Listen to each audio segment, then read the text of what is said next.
Good morning, everybody. Here are some more problems related to the congruent triangles. तो चलिए हम लोग आते हैं. First of all, this is the figure, and the question is: in the given figure, PQRS is a quadrilateral. PQRS is a quadrilateral, and T and U are respectively points on PS and RS. T is point on PS and U is point on RS. Okay, such that PQ is equal to RQ. PQ is given equal to RQ. Okay, the next one is angle PQT is equal to angle RQU. Angle PQT, this one angle is given to equal to RQU, this one angle. ठीक है, and TQS is equal to UQS. TQS, this one is equal to UQS, this one down one. ठीक है, ये angle इसके बराबर है. ठीक है, हम लोगों को प्रूफ क्या करना है? Proof that QT is equal to QU. ठीक है, समझ में आ रही होगी क्वेश्चन, आप लोगों को समझ में आ रहा होगा. तो इस तरह के प्रॉब्लम्स को सॉल्व करने के लिए बहुत टिपिकल नहीं होता है, बहुत आसान सा है, पर समझना ज़रूरी है. पहले समझेंगे तो बेटर हम लोग समझ सकते हैं, बेटर सॉल्व कर सकते हैं. आइए फिर, इन triangles PQS and RQS, PQS and RQS, ध्यान से देखिएगा. We have PQ is equal to RQ. PQ is equal to RQ, ये तो गिवन है, ये दोनों गिवन है. ठीक है, ये आप देख सकते हैं.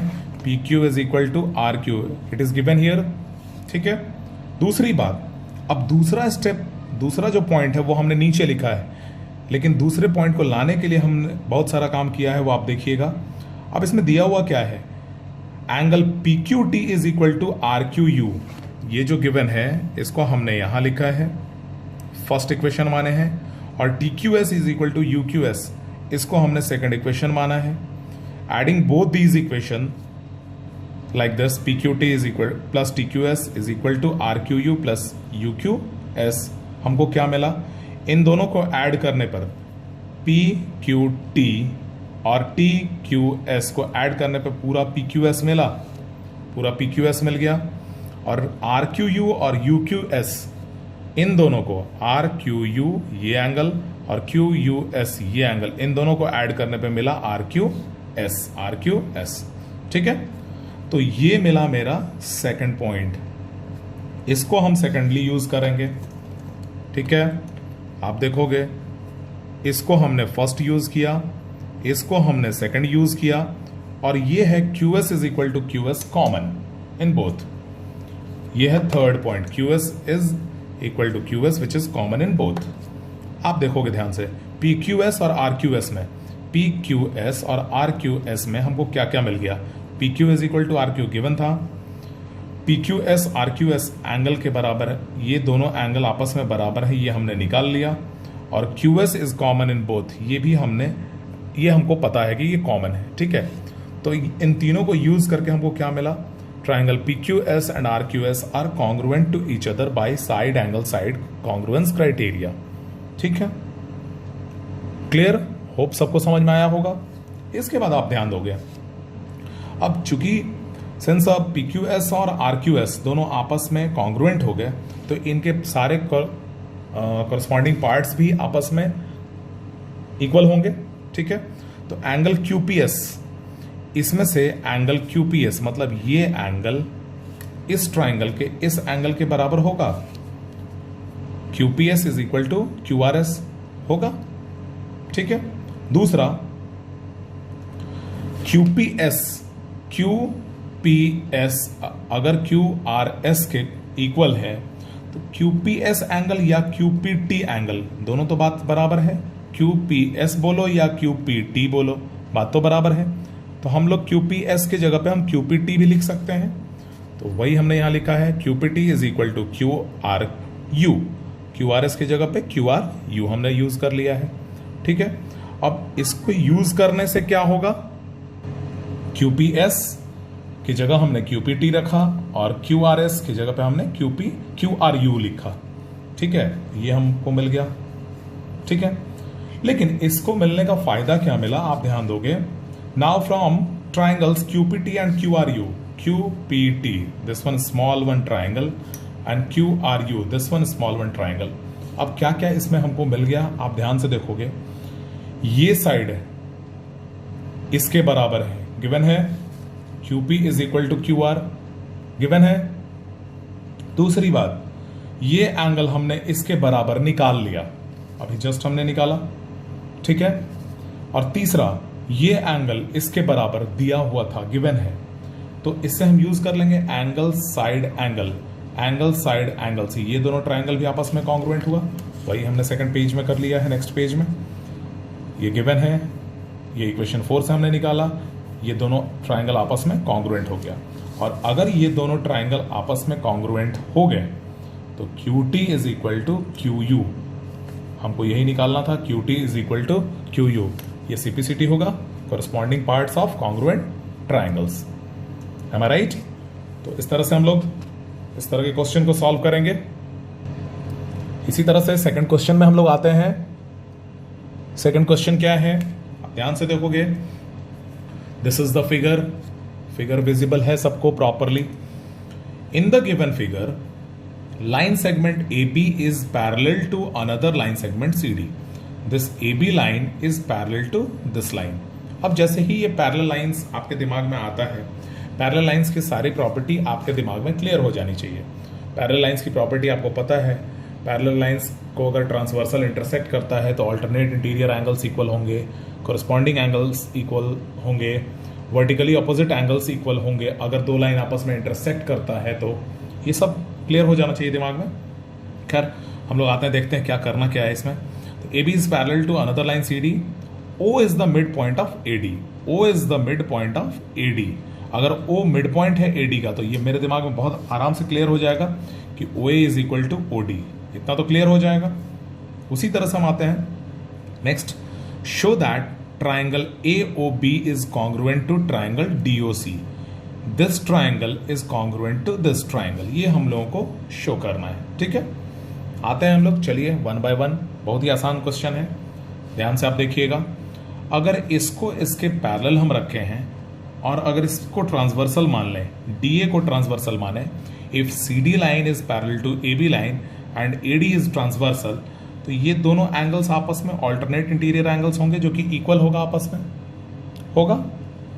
उसी तरह से अगर ये दो स्ट्रेट लाइन आपस में इंटरसेक्ट करता है तो ये वर्टिकली ऑपोजिट एंगल्स भी आपस में इक्वल होते हैं, ये भी पता है।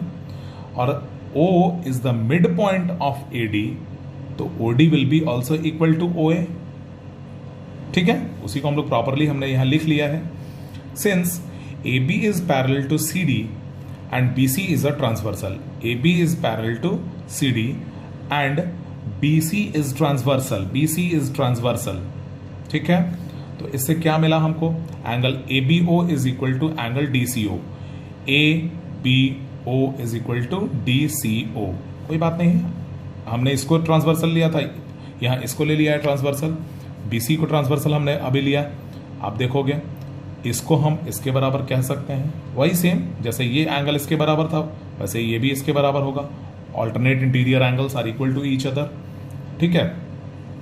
ये एंगल इसके बराबर हो गया, angle ABO is equal to angle DCO। ये क्यों हुआ, ऑल्टरनेट इंटीरियर एंगल्स, ठीक है। Now in triangles AOB and DOC, AOB और DOC ट्राइंगल में, ठीक है, AOB और DOC ट्राइंगल में हम आते हैं, इन दोनों ट्राइंगल्स में हम आते हैं, ठीक है। तो उसमें क्या क्या है आप ध्यान दोगे, हमने अभी जस्ट डिस्कस किया है। ये एंगल इसके बराबर, अगर यहां पे हमने लिखा है इस एंगल को तो आप इसको यूज कर लोगे, ये एंगल इसके बराबर है, ठीक है। ये एंगल इसके बराबर हो गया, हमने यहां लिख लिया है, angle ABO is equal to angle DCO from equation 1 इससे, ठीक है। दूसरी बात, angle AOB is equal to angle DOC, AOB is equal to DOC क्यों हुआ है, दोनों वर्टिकली ऑपोजिट एंगल्स हैं, आमने सामने का एंगल है, दोनों आपस में इक्वल होते ही हैं, क्लियर है सबको। और तीसरी बात हमने जो यूज किया है that is OA is equal to OD। OA is equal to OD। OA OD के बराबर क्यों हुआ? Since O is the mid point of AD, it is given here O is the mid point of AD। O अगर AD का mid point है तो इसको दो इक्वल पार्ट्स में डिवाइड किया, OA is equal to OD। Clear है? इसको हम यूज कर लिए। सो अब देखो यहां पे क्या क्या मिल गया हमको, ये एंगल और ये साइड। ठीक है, तो हम यूज कर लिए यहां पे AOB triangle is congruent to DOC by AAS congruence criteria. ठीक है, हमने यूज कर लिया इसको। ठीक है, अब एक फर्स्ट तो यहां पे सॉल्व हो गया, दूसरा क्या है हमको यूज क्या, दूसरा क्या प्रूफ करना है हमको, शो क्या करना है, O is also the mid point of BC। जैसे O यहां पे गिवन है पहले से मिड पॉइंट ऑफ AD, इसका तो मिड पॉइंट है ही, हमको प्रूफ करना है कि इसका भी मिड पॉइंट है। आप ध्यान दोगे जब ये ट्राइंगल इसके कॉन्ग्रुएंट प्रूफ हो गया तो इसके सारे कॉरेस्पॉन्डिंग पार्ट्स इसके सारे कॉरेस्पॉन्डिंग पार्ट्स के बराबर होंगे। Corresponding parts of congruent triangles are equal to each other, तो ये साइड भी इसके बराबर होगा। ठीक है, और OB अगर OC के बराबर होगा दैट मीन्स कि O is the mid point of BC। यही हमने नेक्स्ट पेज में लिख लिया है। If triangle AOB is congruent to DOC, if triangle AOB is congruent to DOC, then OB is equal to OC। OB is equal to OC हमने use किया है, OB is equal to OC, और अगर OB OC के बराबर है hence O is the midpoint of BC। O is the midpoint of BC। Hope you all have understood। ठीक है, तो इस तरह से हम लोग आते हैं नेक्स्ट क्वेश्चन में। ठीक है, the next one question is, आप ध्यान से देखोगे फिगर को, फिगर ये है, question is here. In the given figure it is given that angle A is equal to angle C, angle A is equal to angle C and AB is equal to BC, AB is equal to BC, this whole side is equal to this whole side। Clear? Prove that triangle ABD is congruent to triangle CBE, triangle ABD is congruent to triangle CBE। ठीक है, समझ में आ रहा होगा question, figure दिख रहा है सबको, ध्यान से देखोगे। अब आप ध्यान दोगे, इसको प्रूफ करने के लिए हम लोग सबसे पहले क्या करेंगे, हम लोग इस छोटे वाले ट्राइंगल्स में आते हैं। ठीक है, in triangle AOE and triangle COD, AOE and COD, इन दोनों ट्राइंगल्स में क्या है, angle A is equal to angle C, given A C के बराबर है, ये दिया हुआ है। दूसरा AOE is equal to COD, AOE is equal to COD, ये दोनों एंगल्स आपस में इक्वल होंगे। क्यों? AD और CE दोनों स्ट्रेट लाइन है जो इंटरसेक्ट कर रहे हैं O पे, तो वर्टिकली ऑपोजिट एंगल्स इक्वल होगा, हमने यहां लिख दिया vertically opposite angles. And the third angle आप देखो, ये एंगल और ये एंगल दोनों इस एंगल और इस एंगल के बराबर है दो ट्राइंगल्स में, तो तीसरा एंगल भी बराबर होगा तीसरे एंगल के। क्यों होगा आपको बताएं हम, ध्यान दोगे अगर, सिंस आप ध्यान दोगे sorry, angle A plus angle AOE plus angle AEO is equal to 180 degree, ये होगा, तीनों एंगल्स का सम 180 डिग्री। उसी तरह से इसमें अगर हम आते हैं तो angle C plus angle COD plus angle CDO is equal to 180 degree, इन तीनों एंगल्स का सम 180 होगा।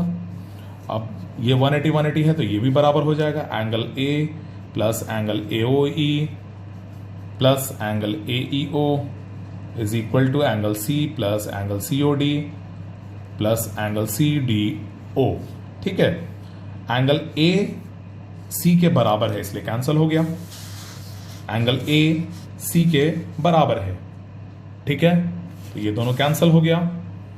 AOE हमने अभी बताया वर्टिकली ऑपोजिट एंगल, AOD और COD भी आपस में बराबर है, AOE और COD भी कैंसिल हो गया।